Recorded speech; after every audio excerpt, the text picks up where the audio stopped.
नमस्कार शिक्षक मित्र हो. UDICE प्लस या वेबसाईटवर विद्यार्थ्यांचे प्रमोशन सुरू झाले आहे. आपण पाहूया हे प्रमोशन कसे करायचे आहे.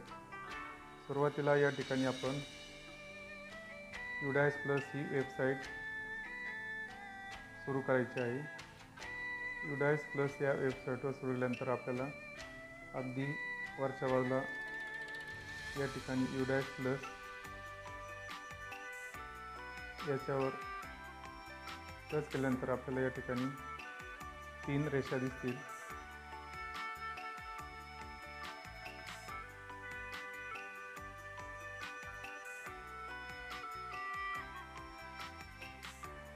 या ठिकाणी UDICE स्कूल डाटा कॅप्चर याच्यावर टच केल्यानंतर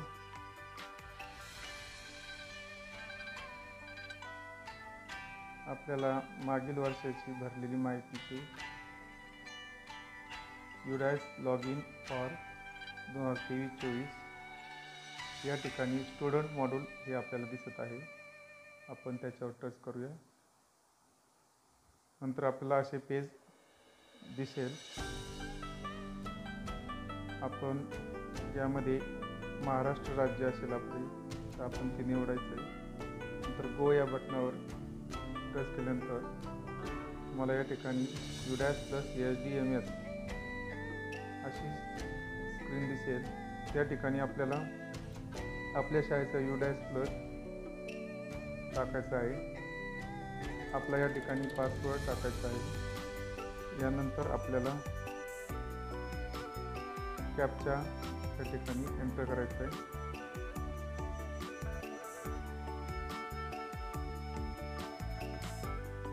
आपण कॅप्चा टाकत असताना स्मॉल आणि कॅपिटल त्याच्याकडे लक्ष द्यायचं. आपण पाहू शकता या ठिकाणी आपलं पेज तयार झालं आहे. या पेजवर आपल्याला 2024-25 आणि 2023-24 आणि अटेन्शन म्हणजे नवीन प्रमोशन सुरू झाले आहेत. ते तुम्ही मागील वर्षाचे सर्व काम पूर्ण केल्यानंतर फायनल करावे आणि नंतर मग तुम्हाला ही माहिती भरता येईल. तर सुरुवातीला आपण पाहूया 2024-25 या ठिकाणी आपण लॉग इन केलेलं आहे. नंतर प्रोग्रेस ॲक्टिव्हिटी 1, 2, 3, 4, 5, 6 नंबरला दिसत आहे. आपण त्याच्यावर प्रोग्रेस मॉड्यूल तयार दिसत आहे. नंतर गो या बटनानंतर आपल्याला इयत्ता निवडायची आहे. पहिली या ठिकाणी सर्व इयत्ता 2री, 3री, 4थी, 5वी अशा सर्व इयत्ता. तुमची शाळा जर लहान असेल, छोटी शाळा असेल तर तुम्हाला 4थीपर्यंत या ठिकाणी वर्ग दिसतील आणि 7वी असेल तर 7वीपर्यंत. उदाहरणार्थ आपण या ठिकाणी 5वीचा वर्ग सिलेक्ट केलेला आहे आणि त्याची तुकडी आपण A सिलेक्ट केली आहे आणि आता आपण गो या बटनावर सिलेक्ट करायचं आहे. तर आपल्याला एक विद्यार्थी दिसत आहे पहा. त्या विद्यार्थ्यामध्ये 23-24चे त्या ठिकाणी त्याला आपण पास झाले असल्यामुळे तो promoted, not pass, promoted without examination, discontinued before examination, repeated bye choice and same class as 2023-24 असे ऑप्शन दिसत आहे. तर सुरुवातीला आपण काय करायचं, हे विद्यार्थी 5वीतून 6वीत जात आहे म्हणून आपण काय केलेलं प्रमोशन करून घेतलेलं आहे. नंतर त्या विद्यार्थ्याचे या ठिकाणी मार्क भरायचे. उदाहरणार्थ आपल्याला 90% मार्क आहेत तर आपण 90 पूर्णांकामध्ये भरायचे आहे. 90% आपण पाहू शकता या ठिकाणी मार्क्स टक्के 2023-24 या शैक्षणिक वर्षामध्ये. नंतर तुम्हाला या ठिकाणी हजर दिवस भरायचे आहेत. उदाहरणार्थ 233 दिवसापैकी जर विद्यार्थी 205 दिवस हजर असेल तर आपण या ठिकाणी 205 भरायचे. नंतर स्कूलिंग स्टेटस, सध्या तो कोणत्या शाळेत शिकत आहे. जर तो तुमच्या शाळेत शिकत असेल तर studying in same school option निवडायचा आहे. नंतर थोडंसं स्क्रीनच्या पुढल्या बाजूला गेल्यानंतर आपल्याला दिसतंय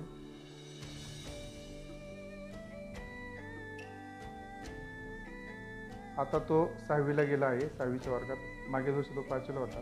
आता तो त्याच तुकडीत आहेत का, हे तुकडीमध्ये आहे म्हणजे त्याच्या जेवढ्या वर्ग शाळेमध्ये तुकड्या असतील 5वीच्या त्या तुकडीमध्ये तो करायचा त्याला. आणि नंतर या ठिकाणी अपडेट आणि करेक्शन ही माहिती भरल्यानंतर आपण इथं अपडेट करायचं हे बटन.